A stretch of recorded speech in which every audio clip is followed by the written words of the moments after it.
Hey guys, welcome back to my channel! I'm not in my usual studio setup, even though I am in my studio. I'm just not at my desk. I'm not doing any makeup today. I just wanted to talk a little bit about what you're gonna see in this video before you just jump in and watch it. So I have a few notes with me, and let's just talk a bit about what my first activism event was like. So this past Saturday, the 6th, Mike and I attended our first Cube of Truth with Anonymous for the Voiceless, and I've been following that group for a long time now. I'm gonna say pretty much right after I went vegan. I think as soon as I went vegan, I jumped into ways of how I could be active. I think it's really important to do our best to speak up for the animals that are not being heard. So how I got introduced to Anonymous for the Voiceless was watching a lot of YouTube videos of other vegan activists outreaching with people in the public. So I learned different ways of how you can ask people questions, get them to think about the ethics and animal rights. There's just so many different things you can do to speak up for the animals, and this is a great way to do it. I think it's really effective. So they had one in Rittenhouse Square in Philadelphia, and as soon as I saw the event come up on Facebook, I was like, I have to go. I thought that was a spider. I knew I was not going to be able to sit at home and just wish that I was there. I had to go. There's no way I could have missed it. So whether Mike was coming with me or not, I was going to figure out a way to go. This was my first time. Well, technically not my first time doing a public event, because Mike and I did sit down in Bar Harbor with a big sign for Mother's Day protesting against dairy, which I do want to do something for Mother's Day this year again. So I don't know, maybe something will come up. But that wasn't the same as this Cube of Truth that we went to this past Saturday. Mike and I just sat down with a poster, and then whoever came up to ask us questions did. But the way the Cube of Truth is run is that it instantly shocks people to look at the screens. We're all wearing these Guy Fawkes masks, which anybody that sees that in public is going to look. So it catches people's attention. We have signs that say truth on it in big and bold letters. So it's designed to get people's attention quickly. The footage that we're showing on the screens is from farms and slaughterhouses across the world, and it's not censored in any way. You're seeing exactly what goes on. It's very ugly, heartbreaking footage, but that's why we have signs that say truth on them, is because that's the truth that we're showing to the public. As this being my first time taking part in a Cube of Truth, I didn't think I was ready to outreach people, and that means have a conversation with them and try to convince them or inspire them to take a vegan challenge for 22 days, which we have on a card, the website. So yeah, to inspire them to go vegan. That's pretty much what an outreacher does, which you will see in the video. I wanted to be in the cube formation, wearing the mask and showing the footage. I thought that I think it would be a good way to, how do you dip my toes in the water? Is that how you say that? I don't know. But I thought it would be a great way to ease myself into this kind of activism. And I also know that I can get pretty emotional, which isn't the best thing sometimes when advocating, because you don't want to be like angry with someone. You don't want to just argue the whole time you're outreaching with a stranger on the street. So for me, I thought it would be more effective for me to stand in the cube and hold my laptop, which I did. And I think we were there for a couple hours. So in those 2 hours of me being in the cube, I think I held my laptop up for about an hour. So my laptop is not a MacBook Air. It's not the lightest computer. So it was pretty heavy. And at times you're standing in the same position with your arms out holding a laptop for 2-3 hours, depending on how long the cube is. You can always raise your hand up now and exchange with somebody else. But I had my mind set to really like soak it in and be there and like not give up. So I had my laptop up, And yeah, my arms were not taking it. At some point, my arms started wobbling, so I changed with the gentleman to my left, who was so nice and took my laptop. I mean, we all worked together, but yeah, so while being in the cube, I had my mindset of like not wanting to give up or not wanting to step up too easy, because we are speaking for the animals and they don't have it easy. They don't get an easy way out. They don't get to choose when they want to step out.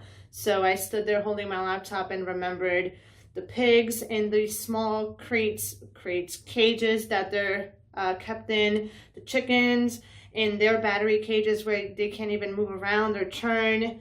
That was a good mindset to have, I think, to push myself forward, to keep holding the laptop as much as I could until I did switch and then held a sign instead. But I think that was a good way for me to go into my first public activism event. And I think next time I'm ready to outreach.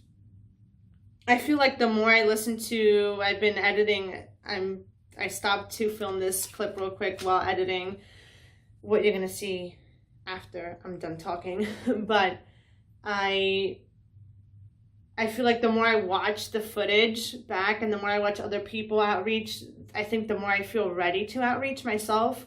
So you'll be seeing videos of me outreaching soon. And I'm pretty excited to have these conversations with people that I don't know. I think it's so powerful to connect with somebody on that level and show them the truth, which is what we were doing. So yeah, for my first time being in the cube, it was really awesome. I'm definitely going to do it again. It was not my first or last. It's the first of many.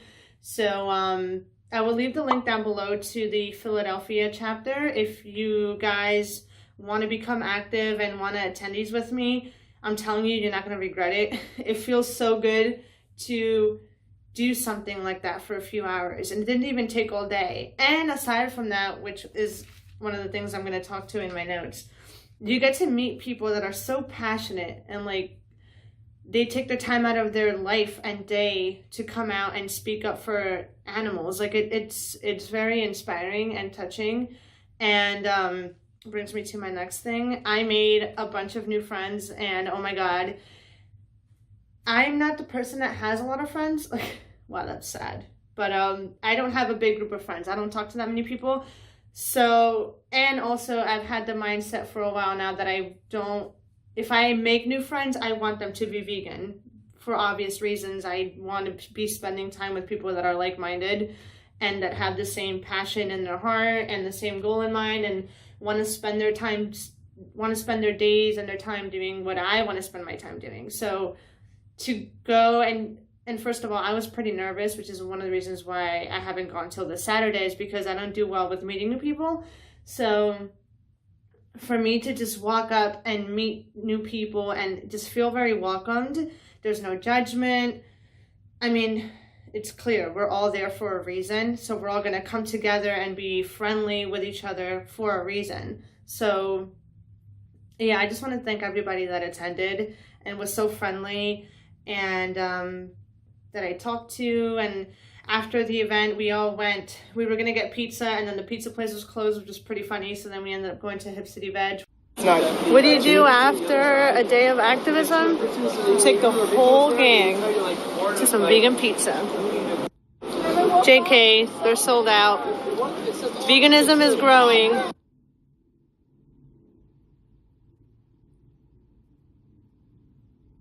Which I'll leave their info down below. If you haven't gone to City Veg in Philadelphia, I think there's a few locations. You have to go because their food is so good. So it was literally, I'm going to say maybe half of the group or maybe 3/4 of the group went to City Veg afterwards. And it was so cool to just walk around in a big group of people and just talk about things that we all enjoy, and walk in the city together. And it was beautiful out. It was just a great time. And then all of us sit down and just talk with each other and enjoy great food. I don't know, it was just, I'm never going to forget that day. Like it's definitely going to be a memory for me. And I know for Mike, he had a great time. It's really cool because, I don't know if rock climbing and veganism go together, but I feel like a lot of people that we've met were into rock climbing. So Mike is really happy that he met a lot of other people that are interested in that, because I'm not a good rock climber. And as much as I would like to be and to like do things with Mike, I'm not the best. But now we have people to go rock climb with, so that'll be pretty cool. Let me stick to my notes because I'm gonna talk too much.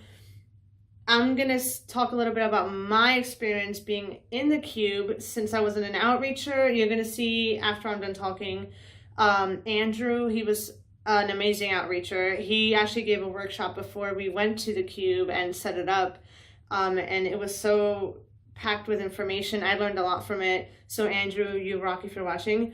But yeah, you'll see clips of different conversations that Andrew had with people that stopped by and watched the footage.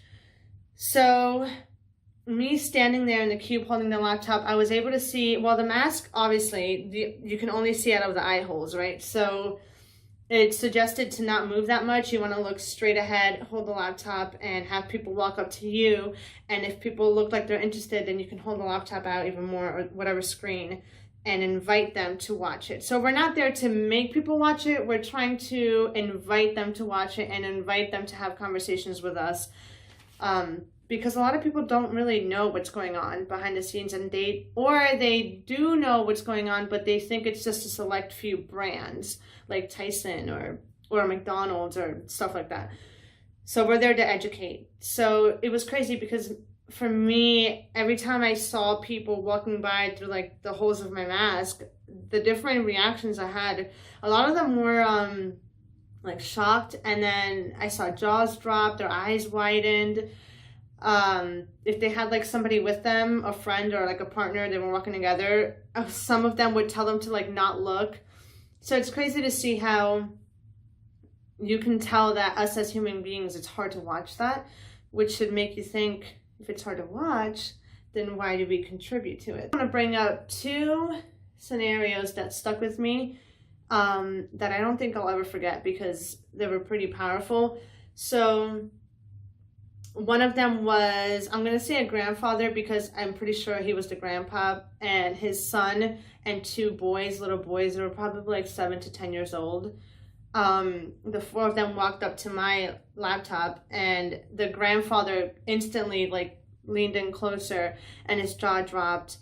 His eyes got wide and he was like, "Oh my God, this is disgusting." And I'm pretty sure he went up to a clip that was playing on my laptop where we show how lobsters get their heads ripped off while they're alive in many instances. So he saw that and instantly was like, "Oh my God, that's bad." His son then leaned in, which is the two boys' father, I'm gonna guess. He leaned in and also was like, "Wow," like, and I don't remember. I think we were still like, I think right after the lobsters, they show the cruelty that goes on with the crabs. So to me, I think it was powerful for me because it wasn't like they were watching the dairy industry, which is equally bad. But people usually see cows and they think, "Oh, they're cute." So they empathize with the cows a little bit more than they would with a lobster or a crab.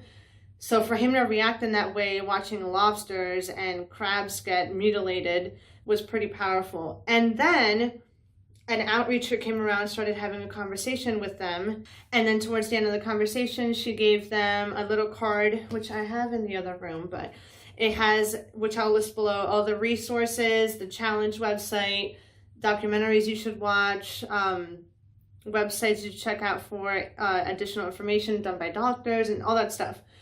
So she handed him, the grandfather, a card, and then he asked for a couple more. And he gave one to one of the little kids and said, "Here, like, take this," and like gave it to him and said, "They're hurting animals. Like, do you see what they're doing? They're hurting animals." And that touched me because for him to say that, it wasn't an outreacher. It wasn't one of us that said that. No, he said that himself to his grandkid, and his grandkid could not have been older than like 10 years old. So that stuck with me. And that was very heartwarming. So I hope that, he made the connection later on when he went home, and I hope that he checks out the links on that card and watches some documentaries and hopefully takes the 22-day challenge. That would be so cool. The other group of people that had an impact on me was a group of young women. And I don't think they were teenagers. I think they were like young women, maybe late teens, like early 20s. And the three of them came up to my laptop, started watching the footage, and it was the dairy industry, which was funny, not funny, but coincidental, because the dairy industry targets mother cows and their babies. So it's I think it's a strong thing to watch as a woman, because I feel like us women, especially mothers, can probably empathize with that and make a connection. So the three of them were watching the dairy industry clips on my screen, and then the outreacher came over and she began to have a conversation with them. They were having a great conversation. Mind you, I'm standing there, I don't say anything. I'm wearing a mask, I'm just holding the footage while they have a conversation.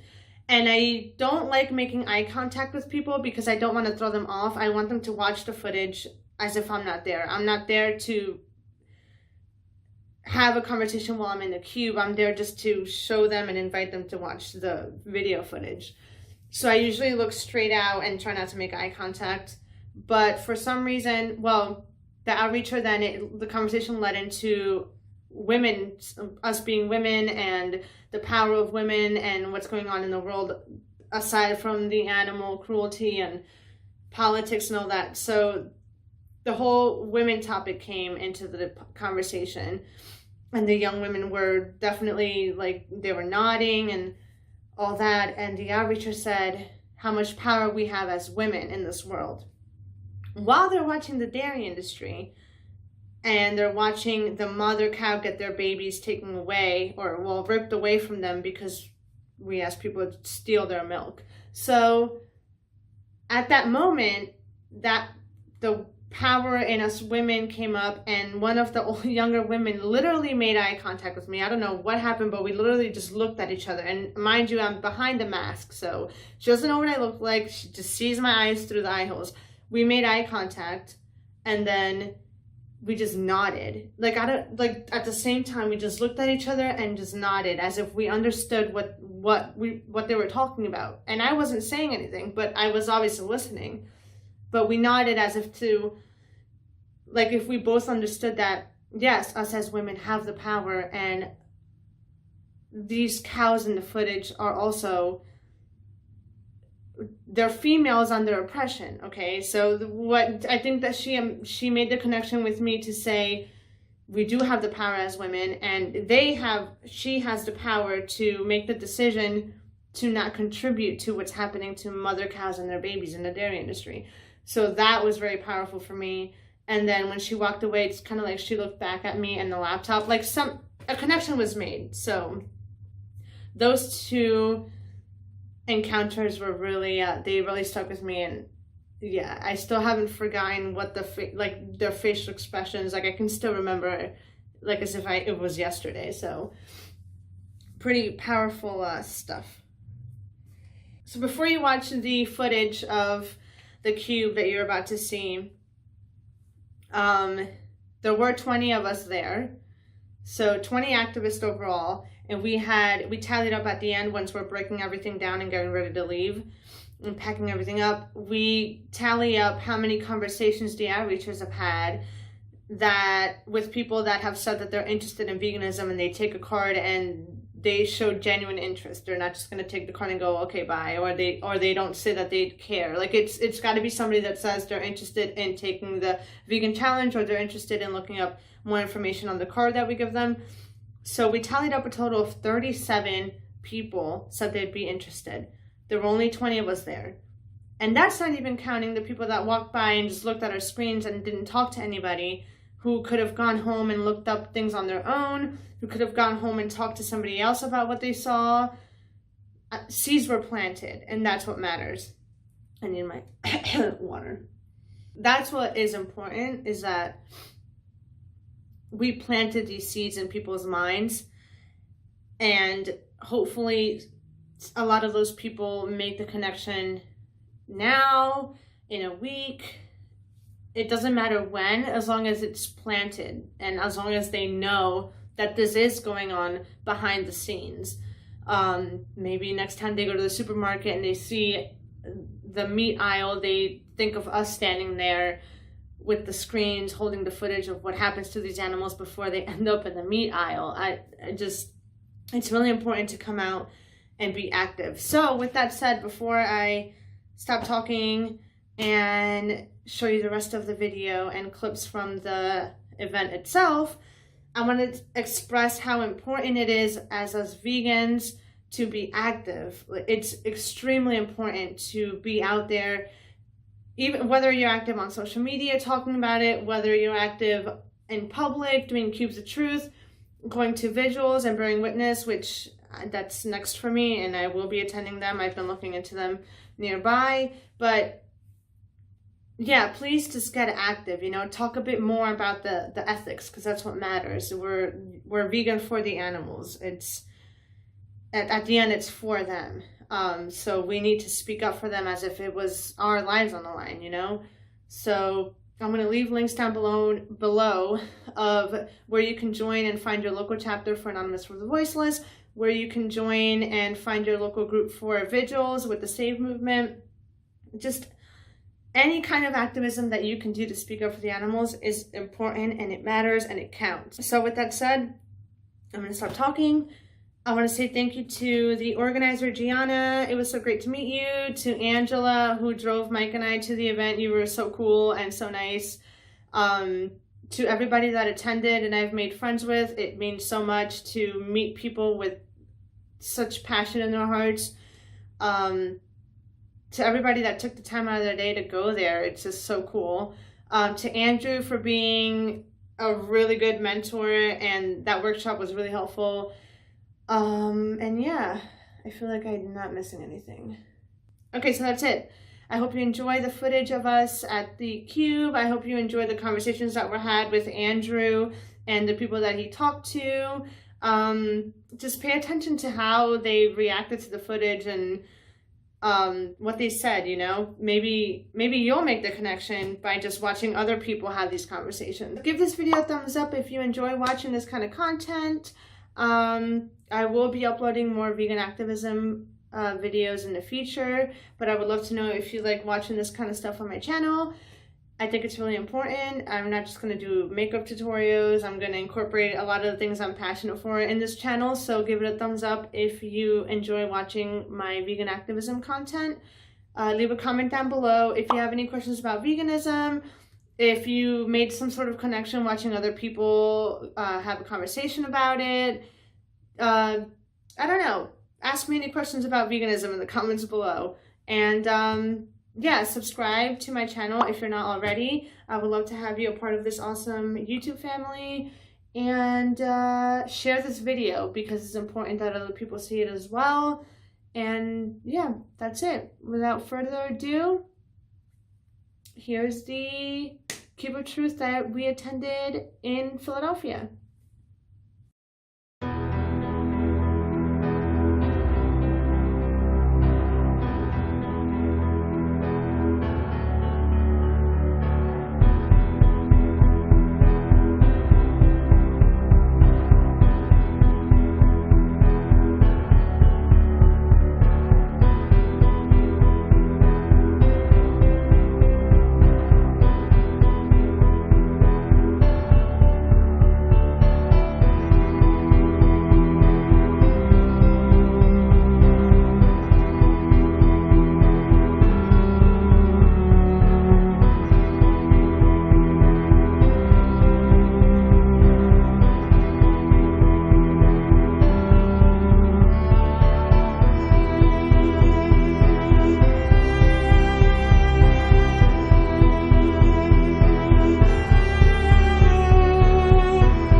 What do you think about the footage? The footage? Yeah, what do you think about it? Well, I'm not sure about this footage. I'm French. Oh, okay. What do you think about the images?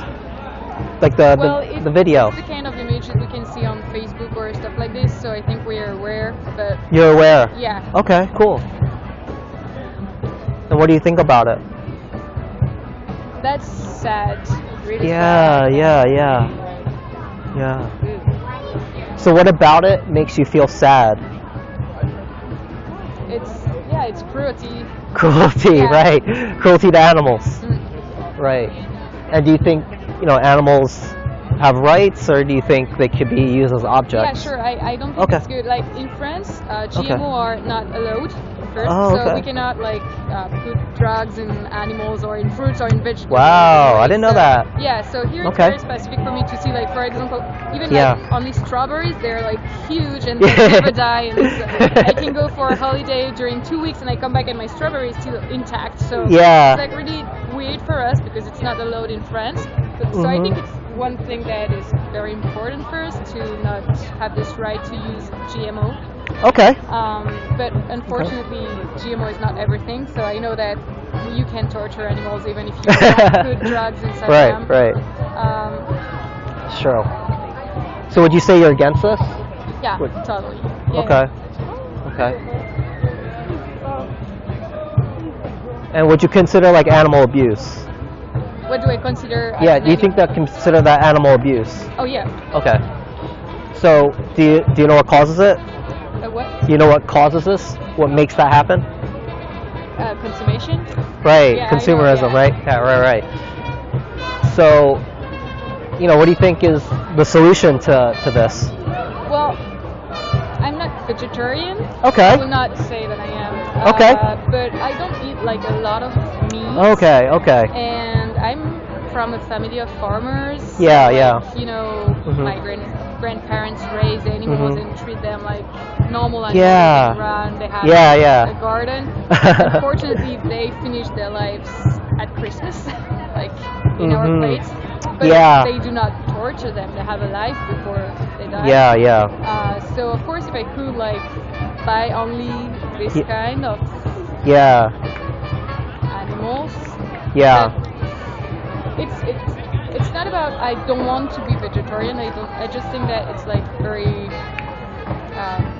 I don't have the word. I'm sorry. That's okay. But like when you go outside, it's really hard to find like not too expensive solution to eat things that don't have any kind of animal inside of it. Oh, so you think it's expensive? Is that what you're Not all saying? of it, Okay. But when you go outside with people, Yeah. especially when you go in a restaurant or something like this, you're like the one person that is like boring everybody because making everybody tired Yeah. because she don't want to go there. Yeah. But I think Yeah. So it's inconvenient. and I understand that we can like boycott some places because we know that they don't treat animals, especially like for clothes or stuff like this. Yeah. You know, like when you put goose feather. Can of goose. Yeah. Yeah, so like stuff like this, I totally agree to like boycott this kind of brand. So you think if a brand abuses animals, you want to boycott them? Yeah, Okay. but Okay. like I know for food, it's like very difficult to boycott because, Okay. as you said, like approximately all of them are doing this. So, but for Yeah. like other products, other kind of products, yeah, if I can, I will. Okay. And it's just because of inconvenience. Like you don't want to inconvenience your friends. Well, by myself, when I just eat at home, I don't eat meat, so Mm-hmm. What about consuming their secretions, like dairy, like milk? Yeah. Oh, yeah. No, for that I'm not really like. I drink milk. Oh, you drink milk, okay. I do eat eggs. Oh, you do eat eggs, honey okay. Or Honey, stuff like okay. that, yeah. Okay. So I know, like, yeah, I know that's it's not the same. Because, Okay. like, animals are still alive. But Oh, okay. So have you seen the dairy industry in the footage here? Well, I guess like when they grow the mammal of the cow or something like this. Yes, I know. Yeah. So this is the dairy industry here, and Oh. are you familiar with how milk is produced? Like from my grandparents who are farmers, yes. Okay. But like it's In a very factory- natural yeah. way. So if you look there, that's the first day of their life. That's a baby cow, and they're taken from their mother. Uh-huh. Do you think mother and offspring have a bond? Do you think they can form a bond? I don't know about all animals. I know some have. I know some haven't. Yeah. Yeah. So what do you think the milk is for then? Yeah, for yeah, true. Right. And do you think they form a bond? I guess so. I mean, just do a transplant experiment. Let's say we put dogs in there.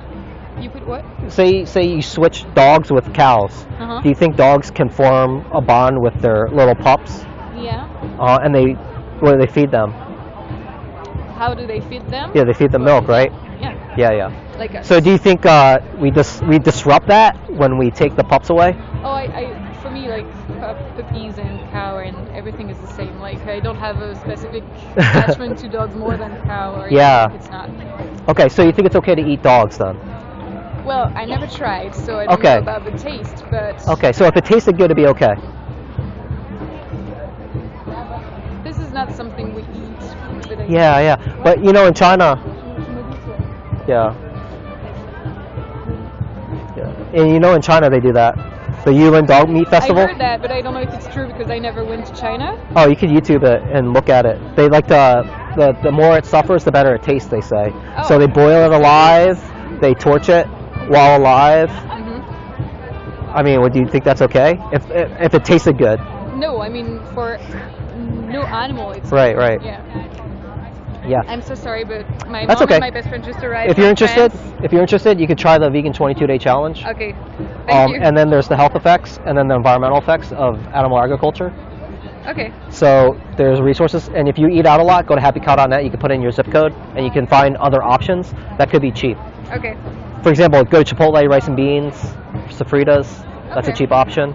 And there's also things that taste like meat that made from plants. Or Tofu, seitan, Impossible Burger, Beyond Burger. These Okay. Impossible Burger, I used to eat meat 3 times a day. So for me, that's what tastes the most like meat, Impossible Burger. And you can get it around here. All you have to do is go to happycow.net and just look it up. okay. Yeah, Thank you very much. no problem. The homie, she's the one that showed me a lot of these videos and Cool. gave me a lot of insight on it. Yeah, and what do you think about the footage? Oh, dude, like, what can I say? What can I Yeah. say out of humanity's sake, Yeah. So, are you helping with this group here to, like, help engage interest and, like, spread the word on it? Yeah. We're just here to raise awareness on how we treat animals. Yeah. Before we eat them or wear them or use them for entertainment. Yeah. Wow. Yeah. Well, thank you, man. Yeah. I appreciate Of it. course, thank you. Yeah. Thank Yeah. you. I think, Mhm. for me, Mhm. I always struggle with that Yeah. conversation with others Okay. and how to create it. Like, I'm with a crew right now. We're all about to Yeah. grab dinner, and Yeah. they were like, "Oh, let's go here," and I was like, I don't think they have anything vegetarian," and then it was like a conversation breaker. But it's a trip because one of them came over, and I was like, "Oh, what are they showing?" And they came back, and they were like, "Oh, nothing you'd want to see," and Yeah. like, that makes sense because no one wants to see this, right? Yeah, But yeah. I was like, "Oh, can I go find out?" And now I'm here. Yeah. And I'm like, "Oh, this stuff I see all the time." Yeah. And Yeah. So So you're thank you. vegetarian? yeah, well, like vegetarian, and I don't eat. I used to avoid. I was vegan before, Okay, but now I you're eat vegan. some eggs. So Okay. yeah, Okay. And what was your reasoning for that? to switch back to eggs. Yeah. I think a lot of it's exploration more than Exploration, anything. okay. Yeah, so like it's a lot of it was tuning in with my body and seeing how it feels throughout my process of moving between diet choices. Okay. So like the big movement towards veganism was inspired by environmental and ethical reasons, Okay. and then shifting back to eating eggs was to come into a more like health conscious state. And Okay. I did see what the health and their like data on the eggs. Yeah. And you so- know what they said, right? Like 6 cigarettes per egg. That was the statistic they brought out. Yeah. Yeah. No, I did see that statistic, and I have to read those papers myself. But I was just reading a lot of like Mhm. different papers and like what was like said on it, and like what's going on. And nutrition is very confusing 'cause it's a Yeah. lot of like. Yeah, what's the confusing part for you about the nutrition literature? Most of it is like observational based data. Yeah. So it's hard to create a closed system when the human body. So like you can't create a cause and effect relation, and so a lot of the studies like they're like they seem inconclusive to me when I read them. Like it's like a lot of like epidemiology studies and like there's just too many factors. Like I don't know if you're familiar with like the healthy user bias factor. Like it's like it'll like link meat to cancer, right? So like the World Health Organization said that. Yeah. But the epidemiology study on it was set up where they didn't do like an analysis that like if somebody's vegetarian and they like if they compare a vegetarian and a non-vegetarian population, like people who tend to be vegetarian tend to also make healthier choices like exercising. Like if they're gonna do a diet modification, they tend to do like other healthy activities as well, and like those statistics aren't taken into account. And so that's when I go like, is it really the diet, or is it the fact that they're also working out probably, and that data is in part. Yeah. So have you read any of like the Seventh-day Adventist epidemiological studies? Maybe I've heard of them, but I haven't read them. No. Yeah. No. So are you familiar with the blue zone populations? Yes, the people who lived over 100. Yeah. Yeah. Tell me about it. I'll write it down. So they're just Seventh-day Adventists, and you can look up their studies. So the cool thing about them is that I think the dude who talks about this a lot, he's the cardiologist, right? McGregor or Neil Barnard. He was in What the Health. That cardiologist that was in What the Health. Yeah. I forget his name. I forget his name either. But is it Seventh Day? Seventh Day, of Adventist. A-D. Yeah, ADVENTIST. Yeah. So there's a lot of good epidemiology there, where they. Are you familiar with Cox hazard regressions? No. Tell me about it. So those are the analyses. That's the statistical model that you use to associate any risk factors with an outcome. Right. The outcome is not have it or have it. Yeah. Right. Okay. So the cool thing about the Seventh-day Adventists is that they put in the risk factor of exercise. Yeah. So they control for exercise. Oh, they did like studies where they were controlling for those. Okay. Yeah. Variables. So statistically. Yeah. It's still an observational study. You can't necessarily get at causal. Right. But you still have the epidemiology. That's like that's the first step. Yeah, that's the first step. Yeah. So anyway, when you control for that, Whole Foods plant-based outperforms in terms of heart disease. Right. For sure. Diabetes. For sure. So it still comes out in that way. And we know a lot about the biochemistry. So what is found in the plaques of arteries? Cholesterol. Yeah. Right, and where do we get that in our diet? Often eggs. Yeah. Right. And do you know the relationship between serum cholesterol and dietary cholesterol? A 90s study that showed that. Yeah, that's actually one of the confusing points for me, because there was this study that I read. I can't cite off the head. It was a case controlled where they put people in like an asylum while they watch their nutrition. Yeah. What are those called? Case closed, case controlled. Intervention. They're more like intervention. Yeah, like it was an actual causal effect. Like they had a group of people. It's a pretty old study, like 90s, where they had them eat eggs and they watched their blood levels in cholesterol, and they were saying that there wasn't as much of a link between eating cholesterol and blood level cholesterol. And so so the issue with some of these studies that might cause confusion is that if they're funded by industry, they're more difficult to trust. So you have to read the conflict of interest. But when you map the relationship between your blood cholesterol, serum cholesterol with dietary intake, it's a diminishing returns curve. Oh wow. So if the cholesterol is in our arteries and we get it from our diet from animal-based products. Yeah. So what you guys? I mean, you can't do a full randomized control trial. So like, not yet.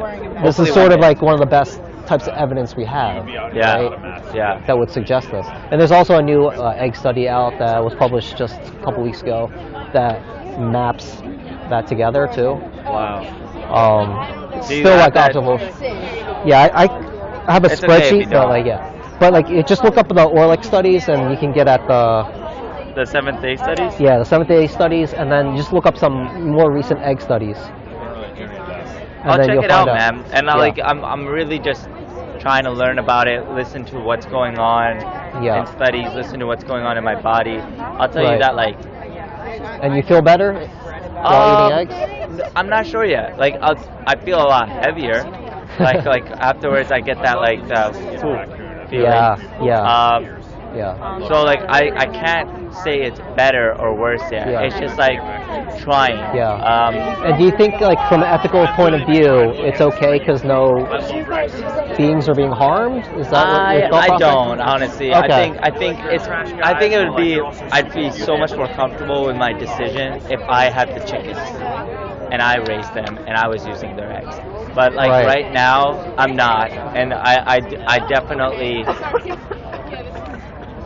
don't feel comfortable with the way that I'm just buying it from Giant, because I know how those chickens are treated and what happens and how they're put in the I've seen that. Seen that. So that's something that I'm definitely not comfortable with.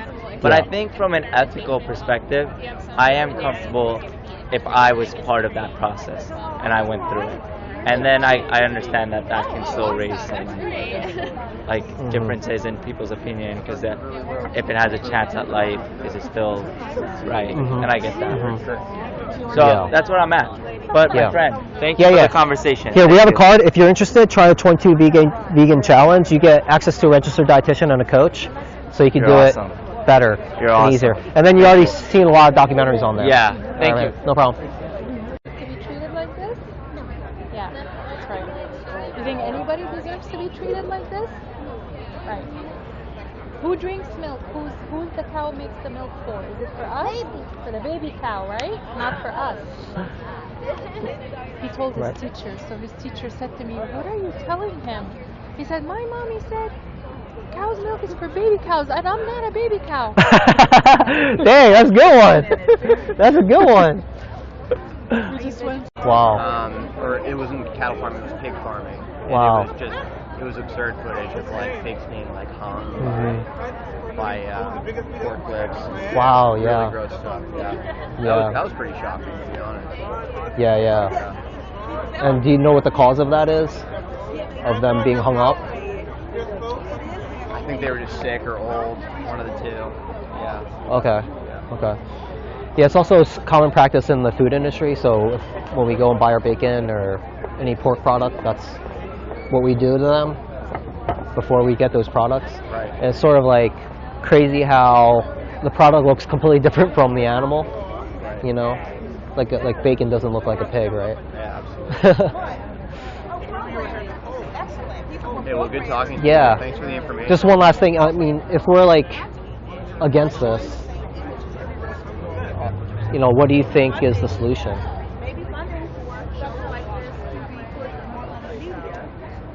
Well, probably making laws that forbid this from happening. Yeah. So you want to rely on politicians? Yeah, probably. So what do you think is something that we could do right here and now that would not contribute to that? That I don't know. Or the pig stuff or the dairy? Yeah, I think, like you said, it's tough to rely on the politicians, and those are the people with all the power, so I don't think we have much power. Well, for food, if it's based off of supply and demand, right? Actually, the consumer has the power. Right. We have buying power. We have the money. That's fair. So what do you think about not paying for it? I see. So not paying for any kind of meat products. That's what you're... Yeah. And do you think that would be better than waiting for politicians? Probably. Yeah. It's a good argument. Yeah. All right. And do you think you could participate in that solution? Yeah. So definitely something to think about. Yeah? Yeah. Okay. Appreciate your thoughts. What about you? Cool. So I don't want to hold you guys up. I have resources here if you're interested. If you want to sign up for the vegan 22-day challenge, it takes 22 days to break a habit. And you get access to a registered dietitian and a coach. And you do it at a cohort. So it's full free support. We're not here to sell you anything. We're just here to educate. And then there are other documentaries if you're interested in health. What the Health on Netflix. You guys have Netflix? Oh, yeah. Okay, and then there's Cowspiracy. That's the environmental effects. So eating meat is bad for your health, environment, and obviously the animals, like we all agreed upon. So it's sort of like something easy that we can do because we have buying power. Yeah, makes sense. Yeah. Seems like there's really no downsides. Do you think you could give it a try? Yeah, I think it's worth. Okay. I think it's worth giving it a shot. Okay. Well, thank you guys so much for having this conversation. Thank you. Yeah. Have a good day. You too. Bye. That's Right. different than to a cow's head, and that's it. Yeah. You know what I mean? So Yeah. I can say as arrogant as I want to that I try to get meat that's either I butchered myself and killed myself, Okay. but at the end of the day, that doesn't always fucking happen. I live in Philadelphia. You know? Yeah. I don't live in northern Minnesota anymore. Right. And you think it's okay to like, say you give them the perfect life, you think it's okay to like bolt their head, slit their throat? No, I don't. Oh, you don't? Okay. I don't. Okay. I just. So do you think it would be easy just to not eat them? Is that hard for you? It would be, to me, Yeah. what would help me is if there was competition. Competition. Okay, what do you mean by that? Competition for resources. When we were back to this hunter-gatherer sense of killing everything, Yeah. it was resources. It was Uh-huh. that was it. You know, you couldn't go get access cards to get food stamps. You had to kill the fucking bison. Yeah, yeah. And I guess my point is it's to me that's more justifiable than Yeah. the way that things work now with factory farms. And I come from northern Minnesota. And Yeah. there's turkey farms all the way down to Minneapolis from Canada, and it just I don't agree with that. I mean, I eat meat, and that sucks. But Yeah. there's some more things we can do that are better. In my area of research in neuroscience, I'm telling you, I mean, the way these animals were treated, it just wasn't cool. Yeah. And I had to step out of it, but Yeah. I guess my point is I agree with you, Yeah. but admittedly, I'm a human hedonist that likes meat. Yeah, what do you like about it? About me? Yeah. Oh, I'm a cook, so You're a cook, okay. I got fat meat flavor. I like it. You like the taste of it? Yes. Okay, okay. But And so the you're animal saying research stuff. Is, but you're saying that you're against a bit of a animal. hypocrite. Yeah, you're saying you're against animal abuse, and is your thought process? I'm trying to understand. Is your thought process that if you were to stop eating animals, you'd lose that taste, even though you're against it? So you're saying you're against animal abuse. You don't want. You're against the turkey farming. You're against, a lot of this animal research. And if you didn't. Which is why I try my best to get meat that is as ethically killed as possible. Yeah, but also you just mentioned earlier that it's not ethical to just kill an animal, right? Because you said they had rights. Oh yeah, it's fucked up. Yeah, Right. I So if you completely agree. didn't, But yeah. the thing is there's a Darwinian pecking order that falls into place, Okay. and that's hard to reconcile. Okay. Would you agree? Well, I'm an evolutionary biologist, and that's hard to that's say. Yeah. I have a PhD too, buddy. I'm in cognito, so we're coming from different sides. So I think it's great, from my perspective, to know about nature so that we can make sense of it and do what we want to make it better. And that's a For good example, point. I'm weaker than you, so if there's like, in a Darwinian sense, if we want to select for people that are stronger, you could kill me and eat me. But would you do that? Is that the society? Is there a smoker around? Yeah. I mean, I tell my friends you should eat right here. That's where my most meat is, It's always been one of those things, because animal research Yeah. I was invested in, and I went, like, I was appalled. Yeah, But I'm the shithead who goes home and makes a fucking steak. So Yeah, I totally get it. It's an interesting dilemma, Yeah. but Yeah. But would you say that your morals aren't aligned with your actions? Would you say that? no, I would say in general my morals are aligned with my actions. Okay. Even though you said you're against animal I'm against cruelty. animal cruelty. Yeah. I am pro eating animals that are ethically killed. Yeah, but then you just mentioned that it's not ethical to kill an animal. No, it's not ethical to have an animal in a farm. Okay. And something like that. If I've been hunting hundreds of times in my life. Okay. It's harder to kill a fucking deer than anything. Yeah. That's the way it should be. If you want meat, you're gonna have to fucking fight for it. And I don't mean to be aggressive. Yeah, that's okay. That's just where my belief comes from. Now, in an ideal world, do I follow that? No. And some from of it's finances, some of it's laziness. Yeah. But from the perspective, it's time to stop treating animals like they're sub anything. Yeah, that they have no rights. Right, exactly. Yeah. And from you the can disagree perspective with eating meat, but there's a difference between slicing a fucking throat and ethically killing the animal. Yeah, what's the ethical part of killing? Sorry, I missed Painless. that part. Painless. Okay. Okay. So let's just do like a thought experiment. Sure. Say they're free roaming dogs in the city and you want to hunt them and you do it really fast. Would you be okay with that? Free hunting dogs in the city? Yeah, like stray dogs that are around. That's a man-made problem, so I'm not going to address it with a man-made machine. Okay. But say you wanted to hunt dogs instead of deer, just hypothetical. I wouldn't, because we don't have a population control issue with dogs. We have it with deer in the part of the country I'm from. And I think if you're talking about hunting dogs in the city, that's a human-created problem because people have puppy farms. They overbreed dogs, they sell them for nothing, and they get ditched. But that's a solution, right? We could eat them. Would you ever eat a dog? No. Yeah, what's the reasoning behind that? Dogs are a domesticated animal. Yeah, cows are domesticated too. We breed them. Just like we breed dogs. Domesticated breeding is not equal to domestication. All right, what's the definition of domestication then? Domestication? Yeah. Integration and assimilation with humans. We don't do that to cows. We don't? Okay. I mean, animal breeding is part. Beef, you know. Yeah. The cows are bred to be killed. Dogs are not bred to be killed. Yeah. And so do you think there's like a moral difference between dogs and cows? Just because of what we extrinsically assign their value? Well, here's the thing, we spent thousands of years domesticating dogs for a certain functional purpose in evolution, right? Yeah. Do you agree with that? Yeah. Okay. But is nature right? Like, just because nature occurs, does that justify any action? I don't think that you can use an evolutionary basis to justify what I would say a Kantian ethics base. Okay. I don't think you can do that. Mm-hmm. I don't agree with it, but I hear your question. I guess my point is that things have been done, the trajectories functionally have gone different ways. Right. So it's, if you're against eating meat solely for the purpose of the animals are dead and I'm eating them and that's wrong, I understand that. But but the logic is this, that we would never kill a dog in this society because we want them to live. We want them to live a happy life. Does that happen when we end a life of a cow? In what sense? Like, don't they want to, do what cows do? Don't zebras want to do what zebras do? Right, but we can't control. Do we eat zebras though? We don't, right? Plenty of other animals do. Right, but we have a choice, like you said. So we have a choice to sustain ourselves with the protein that we were evolved to have. Okay, so you think it's like evolutionary necessary to eat that protein? Not necessity. Availability. Okay, availability. Right. So the point is, like, these animals can suffer, right?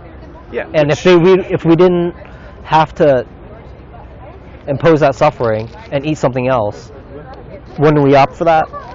No. You wouldn't? Okay. No, I'm not saying me. I'm just saying in general the consensus would be no. Okay. Here's an example. I mean, I lived in South Korea for a while. Yeah. And I didn't eat meat there, I think most of the time I was there. Okay. And it was completely fine, totally sustainable. But when you have a bottom-up evolutionary constraint, which is really telling your body to crave protein sustenance, and then this top-down cultural constraint of, hey, welcome home from South Korea, here's a 9-pound fucking burger. Yeah. It shifts. And that doesn't mean that the morality has to shift, but it's still there nonetheless. Mm-hmm. To me, it's a cultural thing with meat that needs to be fought against. It's so that's why we're here. It's critical on every level, but I think it's very problematic when, and this is where I think we can agree. You have to have respect for animals. Yeah. And whether or not you agree you should eat them or not, because there are Native American cultures, there are a lot of cultures that say if you do it on your own, you hunt the animal and you use it, it's ethical. Mm-hmm. That's not the way we live here. Yeah. I mean, it's not. Yeah. But for the hunting aspect, like from the perspective of the animal, do you think they want to be hunted? No, it's a necessity that we've created. Right. We've created overpopulation, and now we have to pick up for it, just like climate change. And I disagree with all of it. I like meat. At the end of the day, it's stop doing this shit. Yeah. I've worked on farms. This does not need to be fucking done. Okay. And that's, I guess, my hick perspective. But at the end of the day, cool. I eat meat. I admit it. Okay. And I know it's hypocritical, but the animal research is really what got me about the video. Okay, cool. Thanks for stopping by. Yeah. Man, that stuff. Yeah. Yeah. Thanks for sharing that story. It's yeah. You know, and Yeah. we disagree on a few things, but Yeah, I think that's okay. Yeah. Fucking animal research, man, it drives me nuts. It drives me nuts. I agree with you. And the way that they. So here's one thing, and I'll leave you guys alone. No, it's okay. I like talking to you. So yeah. it's so we get chimps addicted to methamphetamine and PCP. Right? That's what this lab was doing. Yeah. I stepped out. So I asked him a question. This is why I stepped out. I said, well, what about detox? You're getting them addicted. So what's going to happen when they stop taking it? Oh, we kill them. And I went, because I have substance abuse issues, I went, wow, why don't you just do that with human junkies too then? Yeah. So that seems, that's where the logic goes. Right.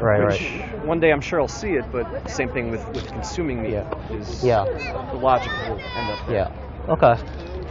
Well, we have resources if you're interested in looking more into it. I mean, you talked about the health aspects, but there's a good documentary on Netflix, What the Health, that covers. Have you seen it before? Yeah. Okay. So you know that eating meat is bad for you. Yes. Okay. Yeah. And it's bad for the environment. Cowspiracy on Netflix. Have you seen that? Okay. And I was in the hardcore scene for like 13 years, so hardcore I'm friends scene? with a lot of PETA people.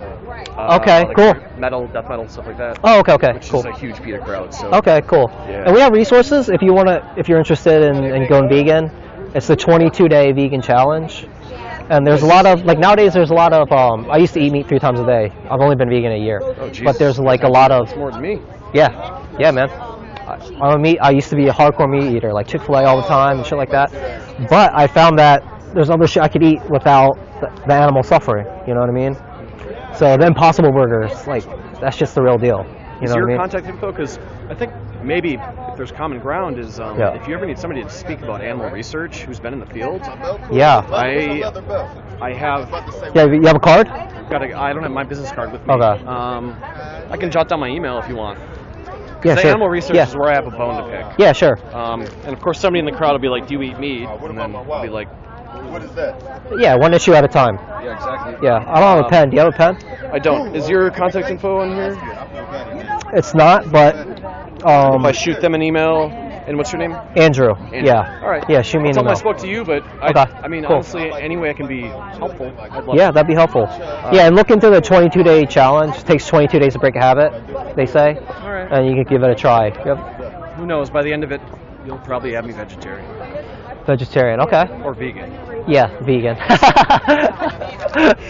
It's really easy. There's It's tough, plant-based milks. man. I'm a cook and I'm a baker, so it Yeah, man. There's a ton of plant-based alternatives. So there's different milks, right? Almond milk, cashew milk. So cashew milk is like a base for a lot of cheeses, cashew cheeses. Cashew butter is it's the real deal. It's an orgasm, but yeah. Yeah, and now they're using like coconut oil, even though it's really bad for you. That stuff's terrible for you. But it's really good. Like Miyoko's cheese, that stuff's really good. So there's all these alternatives that we can opt for, and I think to me that's what really aligns our actions with our morals. I'll shoot you an email. Yeah. You try to pull me to the light side, and all these fucking morons who think animal research is legit. Okay. Just let me know. I can do it professionally. I've given the talk 1,000 times. Okay, cool. I gave it at Penn like 2 weeks ago. Wow, awesome, man. So yeah, it's good. Yeah, it's nice meeting you, man. Yeah, thanks for having this conversation. Thank you all. Yeah. So they just get grinded up. Yeah. What do you guys think about that footage? That's very upsetting. Yeah. Most of the animal industries. Yeah. Like all types of meat. Yeah. Be careful with humanely raised stuff. It's all my family buys. The humanely raised stuff? Okay. Because my mom's very interested in this. Yeah. So you humanely raise an animal, so they have a lot of space and Because stuff? you can't even trust like cage-free and Right. organic anymore because Right. it's all like loopholes and then they still Yeah. like pump them full of like antibiotics and stuff and still grow. Okay. Whereas humanly raised, it's usually Yeah. like pasteurized, especially with cows and chickens. Yeah, yeah. And then what do you do to get the meat? For meat, it's humanely raised, and if not, then Yeah. we don't eat it. Okay. Yeah, but how do you get it once you're ready to eat it? Like in the farms, Yeah. I don't know. They kill it. I mean, like Yeah. they always end up Yeah. dying, but Okay. So and what's the humane part of the killing? Like, how do you humanely kill the animal? But if you want to look as if in an industry, as a human Yeah. population, we're not going to stop eating meat. Yeah. It's too big, but if Yeah. making small efforts to like not have it in farms, like living in their own like Feces. crap, yeah. Yeah. Yeah. And it's small steps until Mhm. you know, we do it properly. Just like there's a lot of inhumane things that people do to each other. Yeah. And that's not justifiable, right? No, and it shouldn't Right. be the same for animals either. Right, right. Yeah, so I'm just trying to like understand your logic behind the humanely raised part. So I'm say, just saying that's just a label they put on it, and like, okay, you can't trust other things that don't have that on it. yeah. So it's like the optimal case for you so that you can have your meat. Like, what is that? Probably farm raised. Yeah, so they have a lot of space and stuff. Yeah. Uh-huh. And then you get hungry and then so for a cow, you bolt the head and then you slit the throat. And I that's humane? guess. Okay. I mean, is that humane, guys? I mean, what else are you gonna do? Hmm. We're So not do you gonna think you turn- need it to survive? Some people do. Okay. Meat, Yeah. especially American culture that is such a meat-based Yeah, yeah. culture. You can't Yeah. take that out. You can't take it out. So you Okay. need options Mhm. for at least the animal not to be created in or Okay. in farms like this. I think you need to take small steps before you get to an overall like how animals Yeah. should actually be treated. Yeah. But we're not there yet. Okay, so you think it's extreme to like just not contribute to this at all? Yes. I think that's extreme. Okay. This is like normal for the society, and it shouldn't be like that. Yeah. And so I think options like humanely raised, Mhm. even though they end up dying, still at the end, especially lambs. Uh-huh. It's just a small step forward. Okay. But we Yeah, need I small agree with steps. that. Yeah, yeah. And what do you think about the option of just not eating meat at all? I mean, yeah, I think that's fine. Yeah. Um, Because it's not necessary, right? Yeah, probably when I get a little older, stop growing, then I'll probably turn either vegetarian. But the thing about like, Okay. there's lots of, because even like the fish industry, so going pescatarian isn't really helpful. Mhm. Vegan is you have to be careful because Yeah. there's a lot of bad farming with soy, and so animals still Okay. die in that process, and people Yeah. are used for Yeah. bad labor. Yeah. So you just have to be really careful, and you have to do research on like food companies you can trust. Yeah, yeah. And where does most of the soy go? Soy, When we raise it, you know where it usually goes? The majority of it no. goes to the animals. Most So it's animals crazy. In America feed off Corn and soy, yeah. My dad works in the agriculture business in West Africa. Okay. And so Yeah. So you think soy is like dangerous to eat or? not necessarily dangerous to eat, it's not the best for you, but Okay. you have to be careful the way it's grown. So I'm saying substitutes to be vegan. So Okay. your body still gets the nutrients, you have to be careful about where you get it. Same with almonds and like almond milk, you have to be careful the type you buy. Okay. Because that's not always environmentally sustainable. Yeah, And yeah. it does a lot of damage. That's Mhm. why California is using a lot of water. Yeah, to yeah. buy almonds. Uh-huh. So with any type of food industry, you just have to be very careful. Yeah.